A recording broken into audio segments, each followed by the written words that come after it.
الحمد لله نستعينه ونعوذ به من شرور أنفسنا ومن سيئات أعمالنا من يهد الله فلا مضل له ومن يضلل فلا هادي له ونشهد أن لا إله إلا الله ونشهد أن محمدا عبده ورسوله فأعوذ بالله من الشيطان الرجيم بسم الله الرحمن الرحيم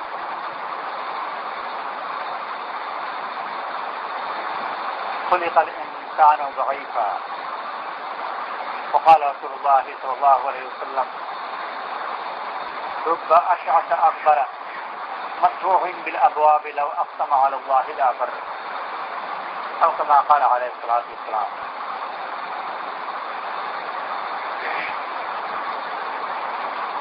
আল্লাহ তাআলা মানুষকে দুর্বল সৃষ্টি করেছেন।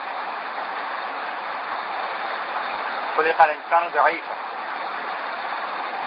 অপরদিকে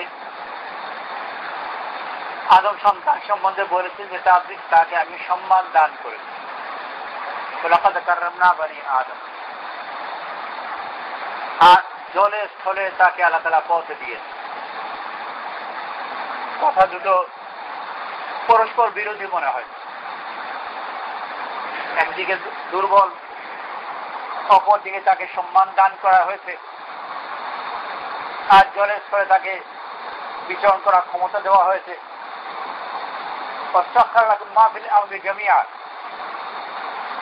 দুনিয়াতে যা কিছু আছে তার অনুগত করে দেওয়া হয়েছে। দুর্বল বানানো হলো, আবার শক্তি তার অনুগত করে দেওয়া হলো। কথা দুটো আপাত দৃষ্টিতে মনে হয় পরস্পর বিরোধী।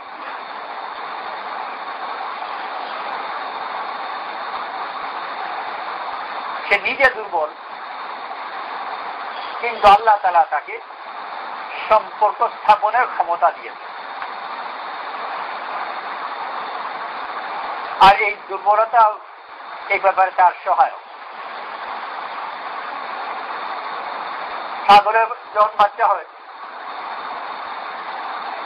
কিছুক্ষণের মধ্যেই ও বাচ্চা দাঁড়িয়ে যায়। প্রথম কিছুক্ষণ একটু দুর্বল থাকে, একটু কাঁপে, আর তারপর দাঁড়িয়ে যায়, আর নিজেই হেঁটে হেঁটে গিয়ে দুধ খেতে আরম্ভ করে। মানুষের বাচ্চা কিছুক্ষণ তো দূরের কথা, বছর হয়তো পার হয়ে চলে যাবে, যে হাঁটতে তো পারবেই না, আর হামাগুড়ি দিয়েও যে দুধের জায়গায় বের করবে তাও নয়। বরং ও ঠোঁটের ভিতরে এনে তাকে খাওয়াতে, তাও ভালো করে চুষতে পারে না। কত বাচ্চা নিয়ে পরিবারের লোকজন, মা, এগুলি সাধারণত মায়েরই সমস্যা থাকে। প্রথম সন্তান যখন হয়তো অনেক সময় নানিও থাকে, তো মা, নানি, দাদি সবাই পেরেশান যে কি যে দুধ টানছে না, মুখের ভিতর আছে, একটু কষ্ট করেছে ওটা গিলবে, তো তাও রাজি নয়, সবাই পেরেশান। আর এই মোকাবেলায় ছাগলের বাচ্চা তো নিজে থেকেই গিয়ে ঠিক জায়গায় পৌঁছে যায়, দুধ চুষে খায়, সব ঠিক। তো মানুষকে আল্লাহ তাআলা এত দুর্বল আর এত পরনির্ভর বানিয়েছে যে পরনির্ভরশীল দুর্বল, কিন্তু এই নির্ভরশীলতার ভিতর দিয়ে আল্লাহ তাআলা তাকে সম্পর্ক গড়ার একটা শক্তি দিয়ে, এটা অন্যের সাথে তার সম্পর্ক হয়।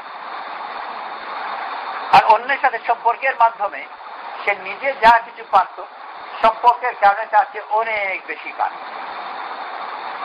কারণ যেই হোক নিজে একা কত শক্তিশালী নয়, সম্পৃক্ত ভাবে যদি হতে পারে, সম্মিলিত ভাবে হতে পারে, তো দুর্বল হলেও তার শক্তি বেশি। এসব লীগের কাজ সম্বন্ধে একবার আব্দুল্লাহ সাহেব ইউসুফ রমজা আলীকে জিজ্ঞেস করলেন যে আল্লাহওয়ালারা, বড় বড় ওলি আল্লাহরা কিছু নামও নিলেন, হোসেন আহমদ মাদানী রহমাতুল্লাহ আলাইহি, আশরাফ আলী থানভী রহমাতুল্লাহ আলাইহি, আর তারও আগে যারা ছিলেন, এই ধরনের বড় বড় আল্লাহওয়ালারা জীবন উৎসর্গ করলেন, আর দিনের ব্যাপারে তেমন কিছু একটা হলো না, এটা হিন্দুস্তানেরই, আর হিন্দুস্তানেই বিজনেসটা হলো না, তাদের জীবন শেষ হয়ে গেল। আমাদের মতো সাধারণ তুচ্ছ মানুষ এই তবলিগ করে আমরা কি করব? প্রশ্ন তো বড় ভারী প্রশ্ন। কথা ঠিকই, এত বড় বলি আল্লাহ, আর আমাদের মতো পার্ট টাইম ওরা সম্পূর্ণ জীবন উৎসর্গ করেছেন, তাদেরও কিছু হলো না। আর আমরা প্রথম তো গুণাবলী নেই কিছু, তার উপর আবার পার্ট টাইমের পার্ট টাইমের পার্ট টাইম। আমাদের দ্বারা কি হতে পারে যদি কেউ এভাবে চিন্তা করে? যে বড়ই নৈরাশ্যের কথা। কিন্তু আল্লাহ তাআলা তাদেরকে জ্ঞান দিয়ে থাকে, আর নৈরাশ্য তাদেরকে ধরতে পারে না। এর ভিতর কিছু আরো দেখতে পান।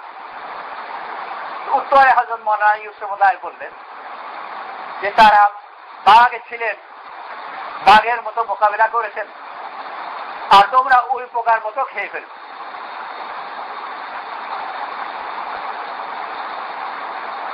তার কথা ঠিক, ওই পোকা যদি লেগে যায় তাহলে ওটাকে আর কেউ ঠেকাতে পারবে, হাতিও ধাক্কা দিয়ে ফেলতে পারবে না। আর ওই পোকা লেগে গেলে 6 মাস পরে ধাক্কা দিতে হবে না, নিজে থেকে ঝরে পড়বে। ওই পোকা একই ভাবে শক্তিশালী নয়, কোথায় হাতি আর কোথায় বাঘ আর কোথায় ওই পোকা, কিন্তু সম্মিলিত ভাবে অনেক বেশি শক্তিশালী। আল্লাহ তাআলা মানুষকে যে শক্তি দিয়েছেন ওইটা অন্যের সাথে সম্পর্ক স্থাপন করার মাধ্যমে দিয়েছে। দুনিয়াতে তার আধিপত্য, কারণ অন্য মানুষের সাথে সে সম্পর্ক করতে পারে। ফলে দেখা যায় যে জঙ্গলের হাতিকে দিয়ে কাজ করাচ্ছে। আমাদের দেশেও পার্বত্য চট্টগ্রাম অঞ্চল ইত্যাদিতে হাতি দিয়ে কাজ করায়, ভারী ভারী কাজ করায়। আমি নিজে দেখিনি, কিন্তু শুনেছি। এমনি হাতি চড়েছি, সিলেটের কিছু ব্যবহার ছিল, আজকাল কমে গেছে। বেশ লম্বা সফর, 7 মাইল 12 মাইল ইত্যাদি হাতিতে চড়েছি। আর চিরং ইত্যাদিতে পাহাড়ি অঞ্চলে এখনো কাজ করায়। শুনেছি যে হাতিকে যে বেশি ভারী কাজ যখন করায় তো হাতি নাকি কাঁদে, আর চোখের পানি পড়ে, বিচার কষ্ট করে। এত বিশাল শক্তিশালী হাতি এতই অসহায় হয়েছে যে একজন মানুষ ওর পিঠে ওকে মারছে, ওকে যে কাজ করাচ্ছে, ক্লান্ত হয়েছে, পারছে না, কাঁদছে। কেমন করে হলো? মানুষ একাকী নয়, অনেকে মিলে একটা হাতিকে কাবু করে ফেলে। এমনকি শেষ পর্যন্ত তার কাছে হাতিকে নিয়ে খেলা দেখায়, গোখরা সাপকে দিয়ে খেলা দেখায় সাপুড়েরা। বাঘের শক্তি, সাপের শক্তি, এই সবগুলো যে মানুষের কাছে ছোট হয়ে গেছে, দুর্বল হয়ে গেছে, কোন এক ব্যক্তির সামনে হয়, এটা সম্মিলিত চেষ্টার সামনে হয়েছে। সাপুরেও সে একাকী নয়, বাঘের খেলা দেখাচ্ছে, সেও একা এক ব্যক্তি নয়, অনেকে মিলে। জঙ্গল থেকে হাতিকে ধরেছে যারা, তারা এখানে নেই, ব্যবহার করছে যারা, তারা ভিন্ন। মানুষকে আল্লাহ তাআলা সম্পর্ক গড়ার ক্ষমতা দিয়েছে। এজন্য মানুষের বড় একটা অস্ত্র হচ্ছে ভাষা। খালাকাল ইনসানা আল্লামাহুল বায়ান। মানুষ সৃষ্টি করেছেন, তাকে কথা দান করেছে, কথা শিখিয়েছে। কথা বড় শক্তিশালী জিনিস। কারণ কথার মাধ্যমে সম্মিলিতভাবে চেষ্টা করা যায়। আগের জ্ঞান নেওয়া যায়, বর্তমানের জ্ঞান অন্যকে দেওয়া যায়, পরামর্শ করা যায় ইত্যাদি। মানুষকে আল্লাহ তাআলা সম্পর্ক গড়া শিখিয়েছে। এই সম্পর্ক গড়ার মধ্যে তার বড় একটা অস্ত্র হলো তার দুর্বলতা। যত বেশি দুর্বল হবে তত বেশি সে অন্যের সাথে সম্পর্কের দাবিদার হতে পারে, আর অন্যের কাছে সাহায্য পেতে পারে। তো ফকিররা নিজের দুর্বলতাকে মানুষের সামনে পেশ করে। কারো হাত নেই তো হাত না থাকাটা দেখায়।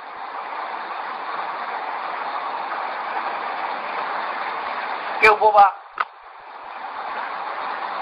তো বোবা চুপটা বসে থাকে। ভিক্ষা চাইতে হলে ও যে বোবা এটা প্রকাশ করে বিভিন্ন ভাবে। তো দুর্বলতা দিয়ে অন্যের মনকে সে আকৃষ্ট করতে পারে, সাহায্যের দাবিদার হিসাবে নিজেকে পেশ করতে পারে যে আমি দুর্বল, অথবা আমাকে সাহায্য করো বা আমাকে ভালোবাসো, আমার প্রতি দয়া করো। এই জন্য তার দুর্বলতা একটা শক্তি। পরিবারের ছোট্ট শিশু সবচেয়ে দুর্বল সদস্য, আর পরিবারের রাজা। গল্পে রাজা যে ছোট বাচ্চাদের গল্পে যে রাজার যে আচরণ থাকে, বাচ্চাদের আচরণ ওরকম। গল্পের রাজারা সব বোকা হয়, কিন্তু ক্ষমতা অগাধ। মন্ত্রীরা বুদ্ধিমান হয় গল্পে। তো রাজা বোকার মতো আদেশ দেয়, মন্ত্রী ওটাকে বুদ্ধি টুদ্ধি দিয়ে ওটাকে সাজায়। পরিবারে ওই শিশু ওই রাজার মতো। তো সে আদেশ দেয়, বড়রা সেটাকে পালন করবার জন্য যা কিছু প্রয়োজন তার করে। বাচ্চা নিজে আদেশ দিতে পারে, শুধু করতে পারে না কোনোটাই। যারা পারে তারা অনুগত, সেই জন্য এই আদেশগুলোকে সে কোনো না কোনো ভাবে এটাকে পালন করে কার্যকরী করে। শিশুর শক্তিটা কোথায়? ওর কিছুই করতে না পারাটাই ওর শক্তি।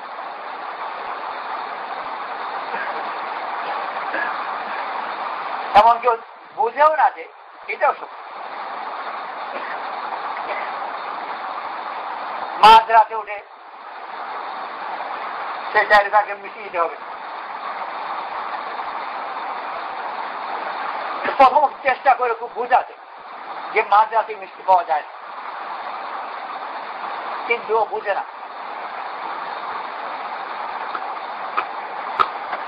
আর তখন দেওয়ার চেষ্টা করে। কখনো কখনো যদি পরিবারে আত্মীয় থাকে, হয়তো বাড়ি বাইরে এনে দেবে। ছেলে থেকে বাচ্চার কোনো টাকা থেকে চলে গেছে, মাঝ রাতে বলে মিষ্টি দাও। বোঝাবার চেষ্টা করা হলো যে মাঝ রাতে মিষ্টি কোথাও পাওয়া যাবে, কিন্তু বুঝতে পারেই না। তো শেষ পর্যন্ত দেখা গেল যে বোঝাবার চেষ্টা করে কোনো লাভ নেই। যদি বুঝে ফেলতো তা ছেড়ে গেছে, কিন্তু যেহেতু বুঝে না, আর এই না বুঝেটা একেবারে সততার সাথে। এই ব্যাপারে কোনো অসৎ কারবার নেই যে বুঝে না বুঝার ভান করছে। ঠিকই বুঝে, সবাই যখন বুঝতে পারলো যে বোঝার চেষ্টা করে কোনো লাভ নেই, কারণ ও বুঝে না, তখন দ্বিতীয় চেষ্টা লাগলো তাহলে মিষ্টি কোথায় সংগ্রহ করা যায়। আর বাচ্চারা ভদ্রলোক হয়, এক কথার মানুষ। তো শেষ পর্যন্ত আর দাদির আল্লাহ মাঝ রাতে মিষ্টিওয়ালা বাড়িতে গিয়ে তাকে ডেকে তুলে তার দোকানে গিয়ে মিষ্টি এনে তারপর খাইয়ে তারপর খুব করে। অতটুকু হয়তো কখনো সম্ভব হবে না, কিন্তু অন্য কিছু দিয়ে করার চেষ্টা করবে। ও দুর্বলতা ও শক্তি। আমভাবে মানুষকে আল্লাহ তাআলা দুর্বল বানিয়েছেন, আর ওর দুর্বলতাই ওর শক্তি। কারণ এই দুর্বলতার ভিতর দিয়ে সে অন্যের সাহায্যের দাবিদার। তো যে ছেলে অন্যান্য ভাইদের তুলনায় অপারক, পরীক্ষা পাস করতে পারেনি, ব্যবসা করতে পারে না, মা বাবা তাকে বেশি ভালোবাসে, আর অন্যান্য ভাইদের তাকে সাহায্য করা ব্যাপারে উদ্বুদ্ধ করে।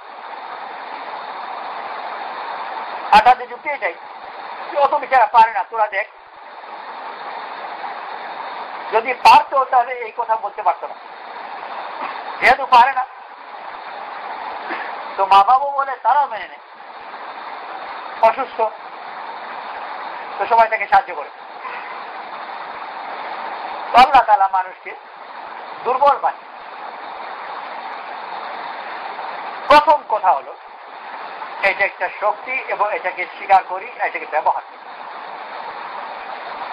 দুনিয়ার মানুষ বড় বোকামি এই জায়গায় করে যে নিজেকে সবল হিসেবে প্রকাশ করতে চান, হাত ভাব দেখায় যে আমি দুর্বল না। বড় একটা অস্ত্র হাতে পেয়েছিল, লাভ হলো না কিছুই, দুই ক্ষতি। একটা হলো যে দুর্বলতার ফায়দা পেল না, বড় ক্ষতি। আর ছোট ক্ষতি হলো যে এই সবরে হাত পাপ দেখাতে গিয়ে বড় কষ্ট। প্রত্যেকবারই সব অবস্থায় এটা ভয় যে কখন প্রকাশটা পেয়ে যায়, বড় পেরেশানির মধ্যে থাকতে হয়। আর এর মোকাবিলায় সত্যটা কথাকে সহজ বলে দিলে কোনো কষ্ট নেই, মিথ্যা যে বলে তা বড় পেরেশানি, সাজাতে হয়, মিলাতে হয়, আবার পরবর্তীতেও ভয়।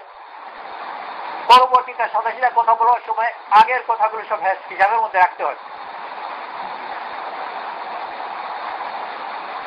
আর তাহলে সহজ একটা কথায় আগের অনেকগুলো কথা বের হয়ে চলে আসবে। আজকে এরকম এসছে সোমবারে, সেদিন নাকি বলি শনিবারে, সব কথাকে সবসময় খেয়াল রাখা যায়। যে সত্য কথা বলে কোনো কিছু গোপন করার কোনো চেষ্টা নেই, তার অত কোনো চিন্তা নেই, অন্যদের চিন্তা আছে, তো তার পেরেশানিও নেই। তো প্রথম কথা হলো আমি দুর্বল, এটাকে গোপন করবার চেষ্টা করে প্রয়োজন, বরং এইটা থেকে উপকৃত, বহুত বড় নিয়ামত, এটাকে উপকৃত। আল্লাহ তাআলা আম্বিয়া আলাইহিস সালাতু ওয়াস সালামকে মানুষকে যেসব জ্ঞান দিয়ে পাঠিয়েছেন তার মধ্যে এইটাও বড় একটা জ্ঞান যে মানুষ যেন তার অপারগতা সম্বন্ধে সচেতন। আমি যে অপারগ এইটা, এই জ্ঞান নেওয়া, আর শুধু তাই নয়, এইটাকে আল্লাহর কাছে শুকর আদায় করা বহুতই বড় শক্তি, আমার অপারগতা। তো দুনিয়ার মানুষ দুনিয়ার নিজেদের মধ্যে সম্পর্ক করতে পারে, সব মানুষ পারে। ইমানদার আল্লাহর সাথে সম্পর্ক করে, ইমান যার নেই দুনিয়ার সম্পর্ক তো করতে পারে এবং তার ফায়দা পায়।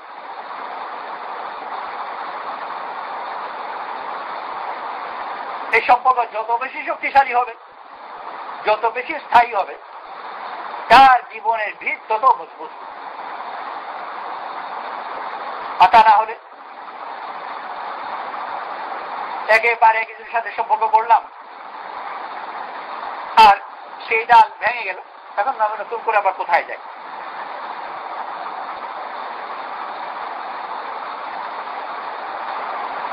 আমার এই দূর সম্পর্কে আত্মীয় হয়, দুটো বাচ্চা, একটা ছেলে একটা মেয়ে। কথা বলার বয়স হয়েছে, আজকে কয়েক বছর আগের কথা। ওদের মা অসুস্থ হয়ে ক্যান্সার। তো মা বিচার মারা গেল, ও ছোট বাচ্চাদেরকে রেখে। বাচ্চাদের দায়িত্ব নিলেন তাদের দাদি। কিছুদিনের মধ্যে দাদিও ইন্তেকাল করলেন। এই বাচ্চাদেরকে নিলেন তাদের ফুফু। সব জিনিসটাই খুব বেশি দিনের মধ্যে নয়, কিছুদিনের মধ্যে ফুফু ইন্তেকাল করলেন। অথচ এই বাচ্চারা এখনো ছোট। ওই বাচ্চাদের মধ্যেই দুজনের মধ্যে একজনের উক্তি সাদাসিয়া, কিন্তু বড় ভারী উক্তি, বড় করুন। বাচ্চা বলছে যে যার কাছে যায় সেই মরে যায়। কত অসহায়। তো মানুষ যদি সম্পর্ক করে কারোর সাথে পাশে না থাকে, তো কিছুদিন পরে তার সব হারিয়ে। ছোট বাচ্চা মা গেল, দাদি গেল, ফুফু গেল, অথচ এখনো তারা ছোট। আর কি করুন কথা, যে যার কাছেই যাই সেই মরে যায়। আল্লাহ তাআলা আম্বিয়া আলাইহিস সালাতু ওয়াস সালামকে পাঠিয়েছেন এমন জায়গায় সম্পর্ক বড় যে হারিয়ে যায়।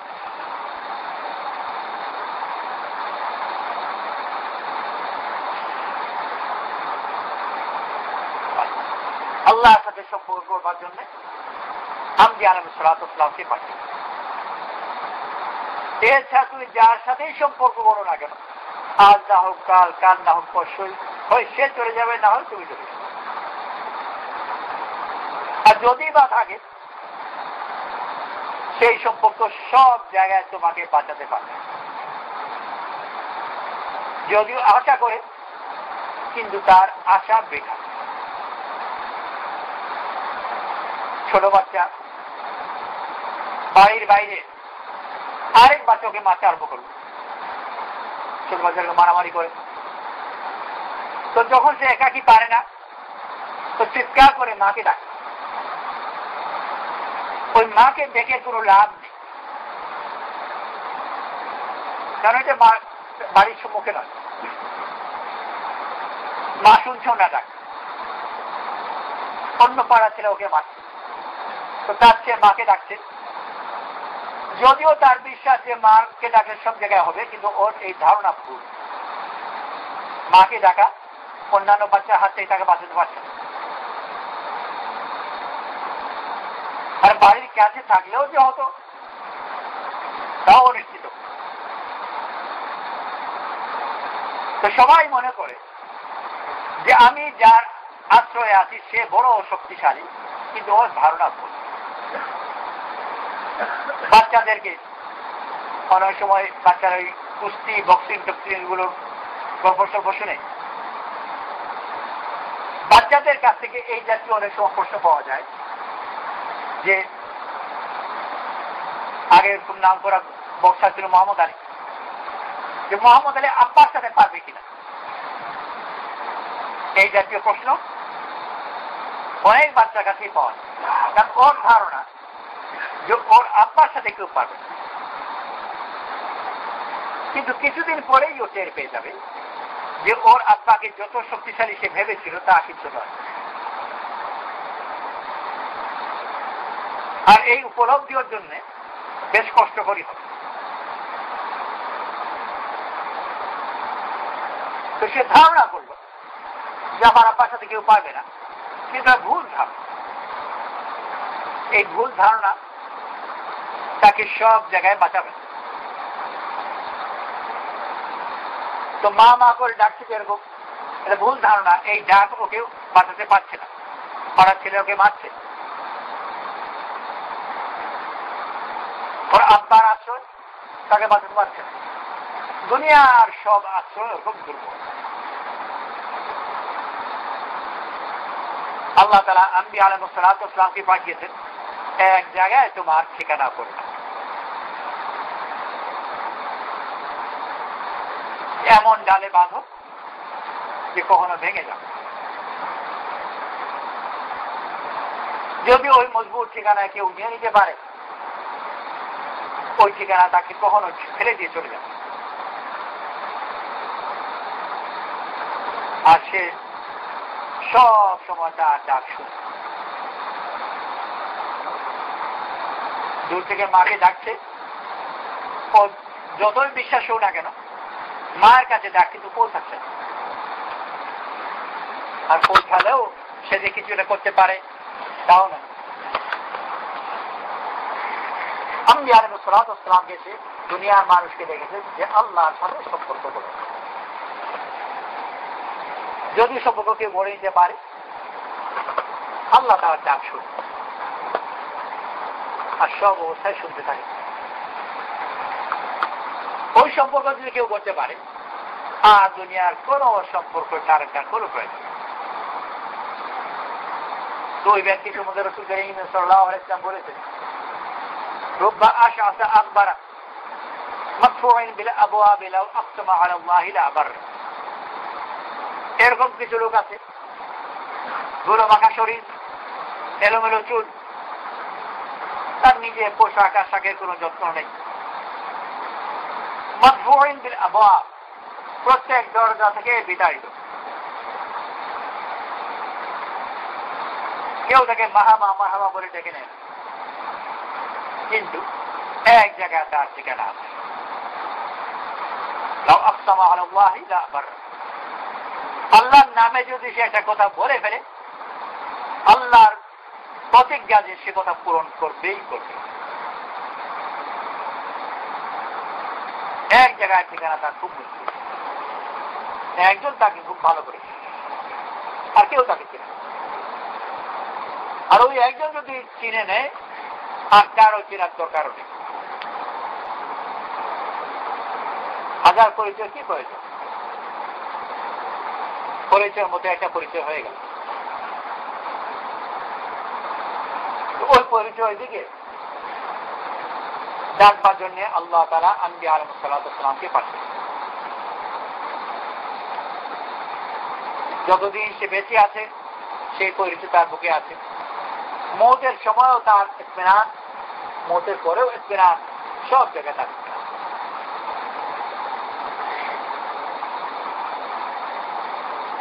দুনিয়ার মানুষ হাজার পরিচয় কেন চায়?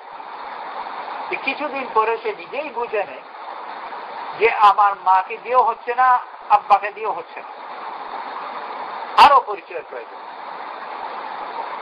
সেই জন্য পরিচয় তার পরিস্থিতি বাড়াতে চায়।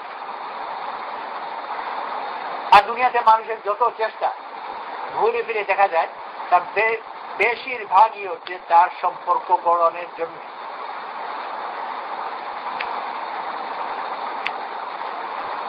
ছেলের খুব ইচ্ছা তার রেজাল্ট যেন ভালো হয়, ফার্স্ট ক্লাস পেতে চায়। তো জিজ্ঞেস করা যে কেন ফার্স্ট ক্লাস পেতে চাও? বিভিন্ন কারণ আছে। সবচেয়ে শক্তিশালী কারণ তার কিছু আপন লোক আছে যাকে সে বলতে চায় যে ফার্স্ট ক্লাস পেয়েছে। বেশিরভাগ ক্ষেত্রে মা বাপ, ওটা প্রধান কারণ। তা না হলে তার ফার্স্ট ক্লাস না হলেও চলত। তাকে যদি ফার্স্ট ক্লাস পেলে মাত্র কি লাভ, না পেলে কি ক্ষতি? তো খুব যুক্তিসম্মত কোনো উত্তর দিতে পারলো না। ফার্স্ট ক্লাস পেলে যে আমি একটা বাচ্চা হয়ে যাব আর বড় চাকরি পেয়ে যাব, ওরকম কোন পরিষ্কার যুক্তি তার সামনে নেই। আর না পেলে যে হবে না সেটাও নয়। বরং সে হয়তো বললো যে আমি ব্যবসা করবার ইচ্ছা, কিন্তু ব্যবসায় যদি করবে তার থার্ড ক্লাসের ফার্স্ট ক্লাসে কি পার্থক্য? সেটা ভাবতে হবে ফার্স্ট ক্লাসটাই।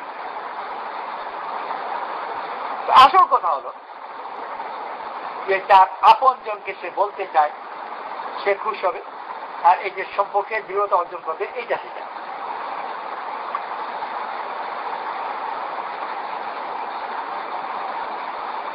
তো মানুষের বিভিন্ন কাজের পেছনে তার সম্পর্ক গড়া তার প্রধান কারণ।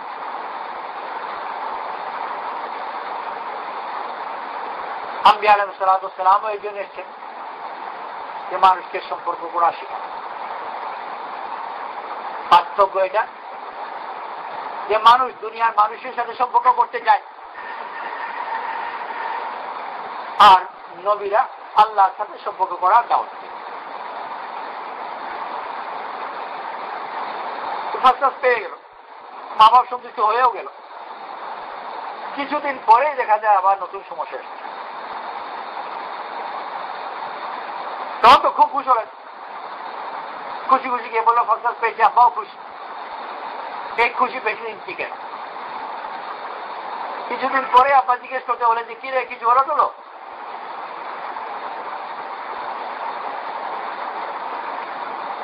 একবার, দুবার, তিনবার, ও যদি বারবার করে বলে যে আব্বা আমি কিন্তু ফার্স্ট ক্লাস পেয়েছি,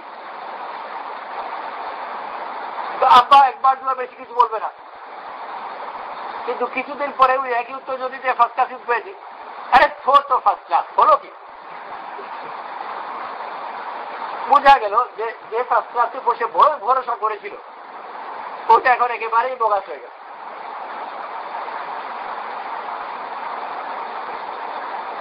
নাম্বার যেসব শুনতেই চায় না, বরং আবার যদি শোনায় তো আরো রাগ করবে।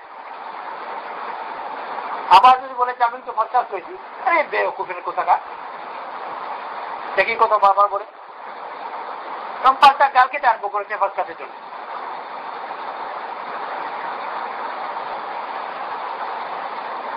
তো শুধু একটা কথা এইভাবে বুঝে নেওয়া যায় যে বাকি সবগুলো এরকম দুর্বল,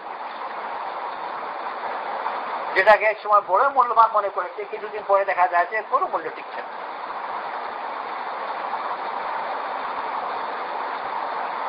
আর এর মোকাবেলায় আল্লাহর সাথে যে সম্পর্ক করতে পেরেছে ওইটা শুধু টিকে যে তাই নয়, বরং সম্পর্ক যদি রয়ে যায় তো তার মূল্য বাড়তেই থাকে।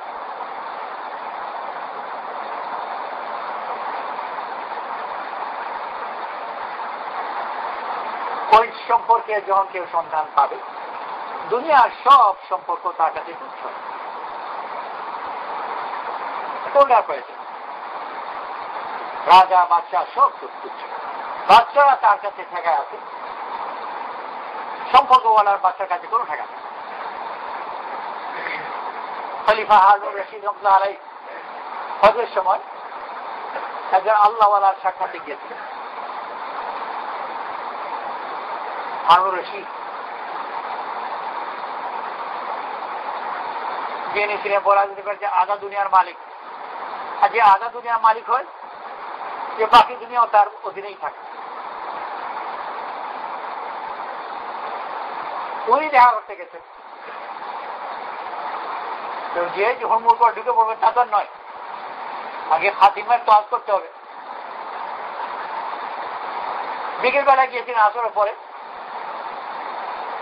তো খাদিম বললেন না এখন হবে না, আসরের পরে মাগরিবের আগে উনি কারোর সাথে সাক্ষাৎ করবেন না, আমি পরে আসব। ফিরিয়ে দিলেন কাকে? হারুন রশিদ।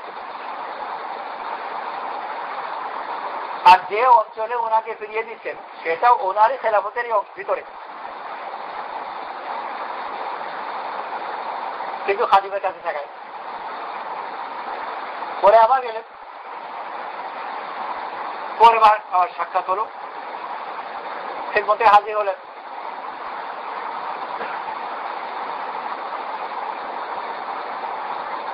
নিজের আরজ পেশ করলেন যে কিছু খিদমতের ইচ্ছা ছিল। তবে জিজ্ঞেস করলেন যে কি ব্যাপারে খিদমত, দুনিয়ার ব্যাপারে না আখিরাতের ব্যাপারে? তো বললেন যে আখিরাতের ব্যাপারে কোনো খিদমতের সামর্থ্য তো আমার নেই, দুনিয়ার ব্যাপারে একটা খিদমত করতে চাই। উনি বলেন দুনিয়ার আমার প্রয়োজন নেই, কথা শেষ, প্রয়োজনই নেই তো কি খিদমত করবে? রাজা বাদশাদের ঠেকা আছে, তাদের ঠেকা আছে।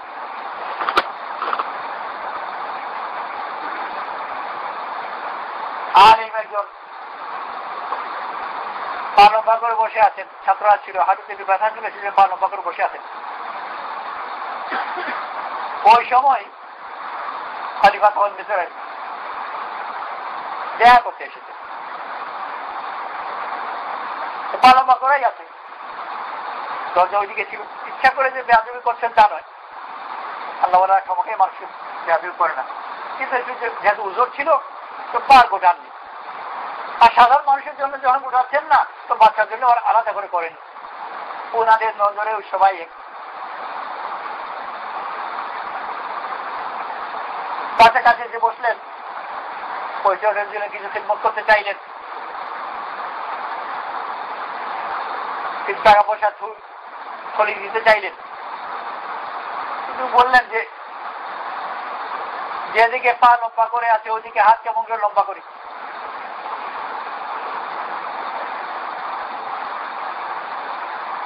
সেই জন্য হাত লম্বা করলেন না। ফলে তার দরকার নেই, যার দরকার আছে সে নেবে।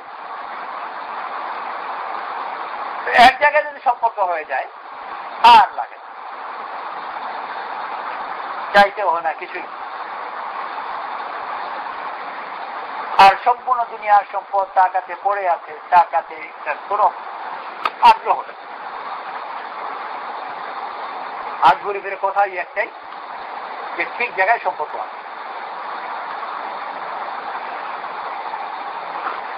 তো মদিনাতে একবার অনাবৃষ্টি ছিল।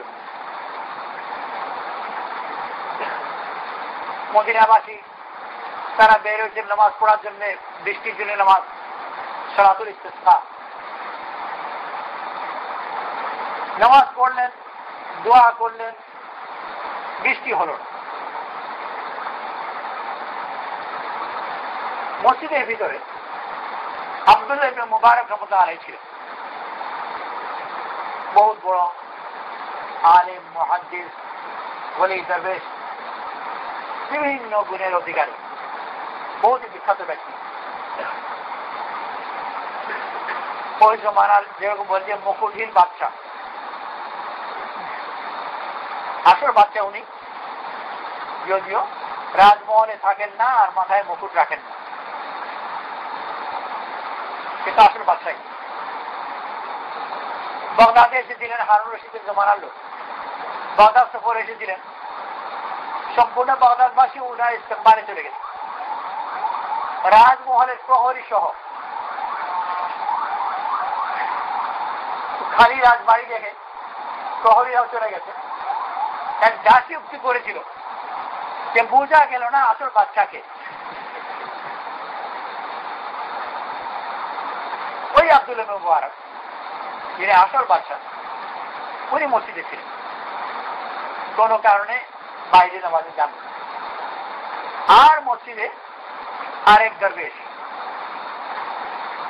বৃষ্টি যখন হলো না, তো সেই অজ্ঞাত ব্যক্তি সে হাত তুলল দোয়ার জন্য, কিন্তু তার দোয়া ভাষা সব কিছু বড়ই অস্বাভাবিক হল। দোয়ার আদব আছে, আল্লাহর গুণগান গাইতে হয়, হামসানা ইত্যাদি দিয়ে আরম্ভ করতে হয়। নামাজের মধ্যে এরকম প্রথমে সানা দিয়ে আরম্ভ করা, দোয়ার আদব ওরকম, হামসানা দিয়ে আরম্ভ করতে হয়, দুরূদ শরীফ পড়তে হয়, কাগজে মিনতির সাথে আল্লাহর কাছে কান্নাকাটি তার চাহিদা পেশ করতে হয় বিনয়ের সাথে। এগুলো কিছু দোয়ার আদাব আছে। সে যুগে সব আদাব কিছু জানে না বা পরোয়া করে।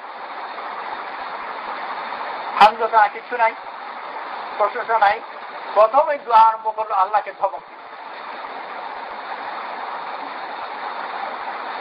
রেগে, বিনয় মোটেই নয়, রেগে যে এরকম তো কথা ছিল না,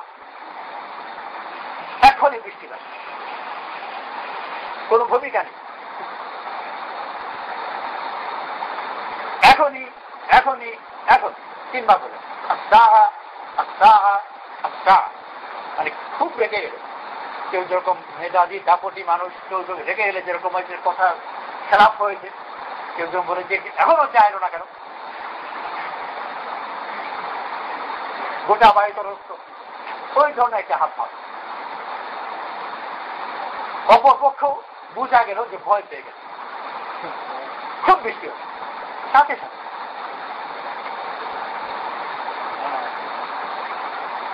খুব বৃষ্টি হচ্ছে। আব্দুল ইবনে মুবারক রাহমাতুল্লাহ এই সম্পূর্ণ ঘটনা দেখছে।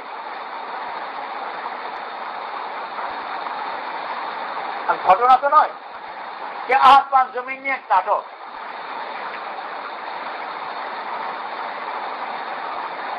তারপর উনি বের হয়ে চলে গেলেন, এই বৃষ্টির আদেশ দিয়ে কার্যকরী করে ওখান থেকে বেড়ে দেখা যায় যে চলে গেলেন। পেছনে পেছনে আব্দুল ইবনে মুবারক রাহমাতুল্লাহ গেলেন, কারণ ওই সব বাচ্চার উপরেও আরো বাচ্চা হবে। হারুন রশিদের উপরে ইনি টেক্কা দেন, আর ইনি পেয়েছেন যে আমার এখন কারো পেছনে হাঁটতে হবে। এক পেছনে পেছনে উনি হাঁটছেন, সে রঙের বাড়িতে ঢুকে গেল। আব্দুল মুবারক রাহমাতুল্লাহ বুঝতে পারলেন যে এই বাড়ি গ্রাম হবে।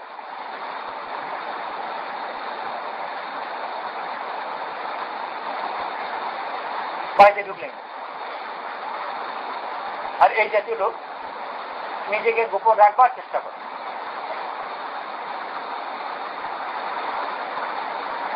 ইন্নাল্লাহা ইউহিব্বুল আবরার আল আতকিয়া আল আখফিয়া আল্লাযীনা ইযা গাবু লাম ইফতাকাদু ওয়া ইন হাদারু লাম ইউদউ ওয়া লাম ইউকাররাবু কুলুবুহুম মাসাবিহুল হুদা। আল্লাহ তাআলা ভালোবাসেন ওইসব লোককে যাদের দিল পাক, মুত্তাকি, আর যারা গোপন থাকা পছন্দ করে। তারা যদি অনুপস্থিত হয় কেউ তার খোঁজ করে, উপস্থিত হয় কেউ তাকে কাছে টেনে এনে বসায়। কিন্তু কুলুবুহুম মাসাবিহুল হুদা, তাদের দিল হচ্ছে হিদায়াতের প্রতীক। অন্য সব জায়গায় অপরিচিত যায়। দুনিয়ার মানুষের কাছে এটা বড়ই আনন্দের জিনিস, তাদের কাছে এগুলো অনর্থক ছাড়ে। এই আব্দুল মুবারক স্বয়ং তাই, উনি ছিলেন পূর্বাঞ্চলের লোক, বর্তমানে ইরান বা তুর্কি ওই অঞ্চলের মধ্যে পড়ে। কিন্তু ধীরে ধীরে পরিচিতি বাড়তে বাড়তে পুরা গোটা দুনিয়ার মুসলিম জগৎই ছিল জগৎ তখন না, এত পরিচিতি হলো যে ওনার গ্রামের বাড়িতে হয়ে গেল এখন রাজপথ। যতই এড়াতে চান মানুষের ভিড়ে আনা মুশকিল। এক পর্যায়ে উনি কাউকে না জানিয়ে গোপনে নিজের বাড়ি থেকে পালিয়ে গেলেন। কিন্তু লোকে থাকবে কোথায়? যে জঙ্গলে কি আশ্রয় নিলেন, ও কিছুদিন পরে ওখানে হয়ে গেল রাজপথ। তবে শেষ পর্যন্ত উনি পারলেন। ওনার ইন্তেকাল হচ্ছে পথে, আব্দুল মুবারক রাহমাতুল্লাহ নির্জন জায়গায় ওনার ইন্তেকাল হচ্ছে, শুধু একজন খাদিম। সফরে খাদিম ছাড়া আর কেউ নেই, ওই নির্জন অবস্থায় ওনার ইন্তেকাল মতের সময়। ওনার খাদিম কাঁদছেন, জিজ্ঞেস করেন কেন কাঁদছেন? তো খাদিম বললেন যে আপনি আর আপনার মত হচ্ছে যেখানে কেউ নেই, একাকী। উনি বড় খুশিতে উত্তর দিলেন, রে বাবা, এটাই তো চেয়েছিলাম, আল্লাহ তাআলা দিয়ে দিয়ে দোয়া করেছে, আল্লাহ তাআলা এটা মঞ্জুর করেছে। আর নির্জনতায় ওনাকে মত দিল।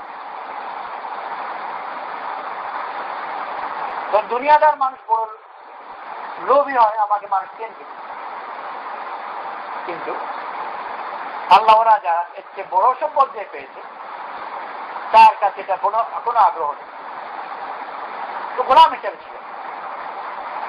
আর বড় বড় ওলি আল্লাহ ওই ওরকমই থাকতেন, লোকে তাদের টের না পেয়ে যে জন্য বড় যত্নবানও হতেন। মোগল রাজবংশের বাদশারা অনেকেই নিজে খুব আল্লাহওয়ালা না হলেও কেউ কেউ আল্লাহ ওয়ালাদের ইনারা অনেকেই কদর করেছে, সবাই না হলে অনেকেই করেছে। শেষের বাদশাহ আওরঙ্গজেব রহমতুল্লাহ আলাইহি, উনি তো রীতিমতো বড় ওলি আল্লাহ ছিলেন। উনি আর ওনার ভাই দারাশিকো, এই দুজনের মধ্যে সিংহাসন, দিল্লির সিংহাসন কার হবে প্রতিযোগিতা করছে। বাপ ছিলেন শাহজাহান, আর এই দুজনের মধ্যে প্রতিযোগিতা। জমানা বড় আল্লাহওয়ালা ছিলেন, আর এই জ্ঞান তাদের কাছে ছিল যে চাবিকাঠি হয়তো এদের কাছে আছে। একবার বেশ ওনার কাছে দারাশিকো গেলেন, যেহেতু রাজকুমার সম্মান করলেন আর ওনার আসনে বসতে দিলেন, ওরা এখানে বসলেন। কিন্তু উনি সংকোচ করলেন, এত বড় আসনে বসতে চাইলেন না, আদব করলেন আর বসলেন না। পরবর্তীতে আওরঙ্গজেব রহমতুল্লাহ আলাইহি আবার ওনার সাথে দেখা করতে গেছেন, কারণ জায়গা তো একই জায়গায়।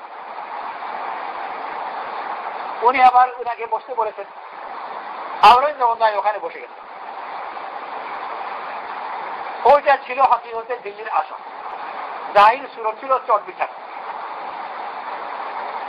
প্রশ্ন রাখতে পারে যে দারাশিকো তো আদব করলো বিচার, তাহলে বঞ্চিত হলো কেন? খারাপ কাজ তো করেনি, কত পাওয়ার কথা ছিল। উসুলি ভুল করেছে।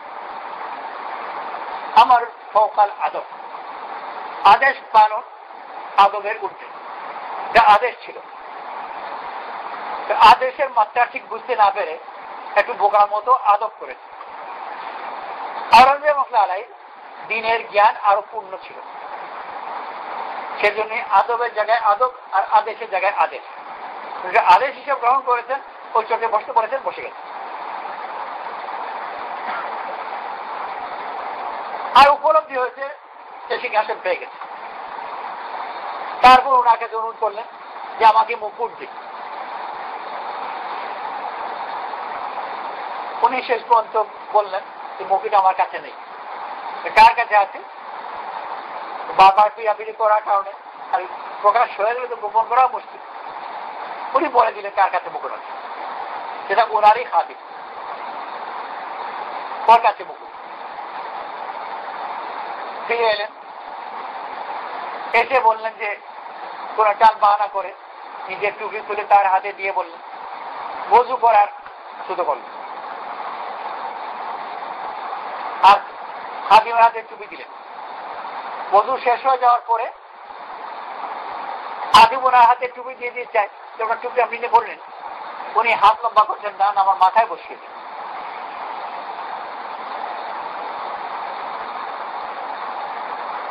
খাদিম অপারক, আর বুঝতে পেরেছে দেখুন এটা গোপন কথা ফাঁস হয়ে গেছে। তো সেজন্য উনি আদেশ দিচ্ছেন না মাথায়। খাদিম বারবার করে অনুরোধ করছেন যে আপনার হাতে নিয়ে নিন, কিন্তু আর জাহিরি সুরতে একটা রক্ষা করতে হবে, যেহেতু খাদিম আদেশ পালন করতে হলো। আর মাথায় টুপি বসিয়ে দিল, ঠিক মুকুটও পেয়ে গেলেন, কিন্তু খাদিম গায়েব হয়ে গেল। পরিস্থিতি তারা চায়, কারণ আরো বড় জগতে আছে, এই ছোট পরিস্থিতি বিরক্তিকর লাগে। আব্দুল্লাহ ইবনে মুবারক আলাইহি উনি গেলেন ওই গোলামের সন্ধানে। মালিক যখন ওনাকে পেলেন তো আকাশে চাঁদ পেয়েছেন, এরকম একজন লোকের আমার বাড়িতে আগমন 14 পুরুষের জন্য বাড়ি ধরল। প্রত্যেক দালান মরবার আগে বলে যাবে যে এই বাড়িতে কিন্তু আব্দুল্লাহ ইবনে মুবারক একবার পা রেখে গেছেন। তাদের বংশের মর্যাদা বেড়ে গেল। খুব খুশ, কি খেদমত করবেন? উনি বললেন যে আপনার গোলামদের মধ্যে থেকে একজন গোলামকে আমি কিনতে চাই। আমি হাজিয়া দেবো না, আমি কিনতে চাই। উনি দেখালেন ওনার দৃষ্টিতে যারা ভালো গোলাম, ভালো কাজকর্ম করতে পারে, তাদের পছন্দ হলো না। তা কেউ নেই, আছে দুর্বল অসুস্থ, কোনো কাজের নয়, আমি চাচ্ছি না এরকম একজন লোকে আপনার ঘাড়ের উপর চাপাই, বোঝা হবে না, আমাকে দেখান। তো সেই লোকই পেলেন, ওরা কিনলেন, কিনে নিয়ে রওনা হয়েছেন। কিছু দূর যাওয়ার পরে এই গোলাম ওনাকে জিজ্ঞেস করলেন যে আপনি আমাকে কেন কিনলেন? আমি দুর্বল অসুস্থ, কোনো কাজের না, আপনার উপর আমি বোঝা হবো, আমার খেতে কোনো ফায়দা হবে না, আপনার কেন কিনবেন? উনি আসল কথা বললেন, কোনো কাজের জন্য কিনিনি, বরং মসজিদে যে ঘটনা দেখলাম তার পরিপ্রেক্ষিতে। সেই লোক সাথে সাথে বুঝতে পারলো তো আমাকে গোলাম হিসেবে নিচ্ছে না, ও তো মাথায় বসিয়ে রাখবে, গাড়ির উপর নিয়ে ঘুরে বেড়াবে। আবার বিরক্তি লাগবে, কি ঝামেলা, আবার এগিয়ে গেল, আগের মতো আবার হাত করে যে আল্লাহ এরকম তো কথা ছিল, আমাকে নিয়ে না, এখনই এখন ওই আবার চিন্তা, আর ওখানে করে পড়ে এক জায়গায় সম্পর্ক করেছে। আর কেউ চেনেও না, আর সে চায়ও না যে কেউ আমাকে চেনে। কারণ বড় সম্পর্ক যার আছে সে ছোট সম্পর্ক পছন্দ করে, একই জায়গায় তার সম্পর্ক আছে, ও যা বলবে তাই হবে, বাদশা ওরা দিয়ে দেওয়া। আল্লাহ তাআলা আম্বিয়া আলাইহিসসালামকে পাঠিয়েছেন পুরা দুনিয়ার মানুষকে আল্লাহর সাথে সম্পর্ক গড়ার শিক্ষা। আর এই দিন মানে হচ্ছে এই সম্পর্ক গড়া, ঈমানের মাধ্যমে, নেক আমলের মাধ্যমে আল্লাহর কাছে প্রিয়। পরে ইন কুনতুম তুহিব্বুনাল্লাহ ফাত্তাবিউনি ইউহিব্বুকুমুল্লাহ, যদি তোমরা আল্লাহকে ভালোবাসো আমার অনুসরণ করো, আল্লাহ তোমাকে ভালোবাসো, আল্লাহ প্রিয় হয়। এক গোটা দিনই চাই আল্লাহ তাআলা আম্বিয়া আলাইহিসসালামকে পাঠিয়েছেন দুনিয়ার মানুষকে আমার ভালোবাসার দিকে ডাক।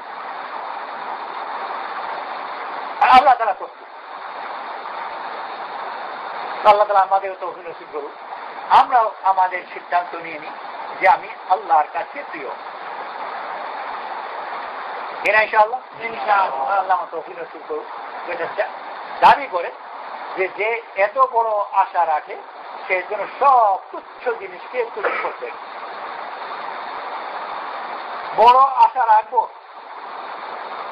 আবার ছোট জিনিসও গুনবো, তো দুটো একসাথে হবে। আরবিতে একটা কথা আছে যে উট পালতে চায় সে জন্য দরজা বড় করে, সব হবে উট পালবো আর ঘরে দরজা রাখবো মুরগির মতো, তা হবে, দরজা বড় করতে হবে। যে উট পালতে চায় দরজা যেন বড় করে, যে আল্লাহর কাছে প্রিয় হতে চায় সে যেন তার মনের দরজাকে বড় করে।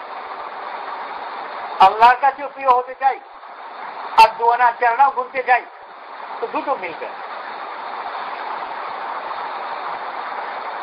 বড় জিনিসে আকাঙ্ক্ষী হই, তুচ্ছ দুনিয়াকে তুচ্ছ দেখাচ্ছি,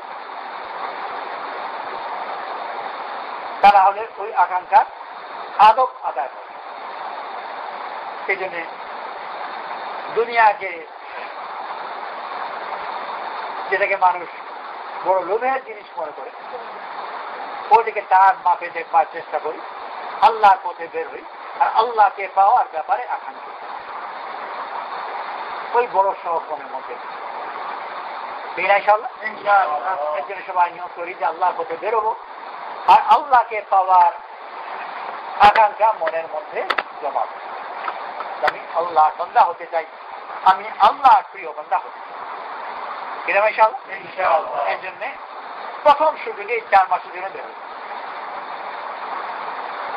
আর যতদিন পর্যন্ত এখানে থাকতে হচ্ছে দিনের কাজকে সামনে রেখে থাকবে, বাকিগুলো উপলক্ষ। ছাত্র পড়াশোনা করি উপলক্ষ, লক্ষ্য আমার আল্লাহকে পাওয়া। আর ওই লক্ষ্যকে সামনে রেখে প্রত্যেক উপলক্ষকে ব্যবহার করবার চেষ্টা করি। কিনা ইনশাআল্লাহ? এই জন্য আমরা ইরাদা করি, নাম লিখাই, যে যত তাড়াতাড়ি সম্ভব কাছে প্রত্যেক নিজেই খোঁজ করতে থাকি যে আমার কখন কি সুযোগ সুবিধাগুলো আছে, আর সেই সুবিধাগুলোকে বাইরে যাব। আর যখন বাইরে যাচ্ছি না তখন এখানে ভিতরে জেনে কাজ করব। সেই জন্য সবাই নাম লেখা ইনশাআল্লাহ। প্রত্যেককে কিভাবে হবে মশওয়ারা করে ঠিক করব, বাকি আন্দাজ করে সামনে কবে কিছু সুযোগ সুবিধা আছে সেই হিসেবে বাইরে যাওয়া, আর ভিতরের সমস্ত আছে বলে ইনশাআল্লাহ দাঁড়াই ফল হিসাবে ইয়ার হিসাবে যেভাবে হোক আলাদা আলাদা করে ব্যাচব্যাচ হিসাবে তা কিভাবে প্রোগ্রাম সেইভাবে নাম লেখাম।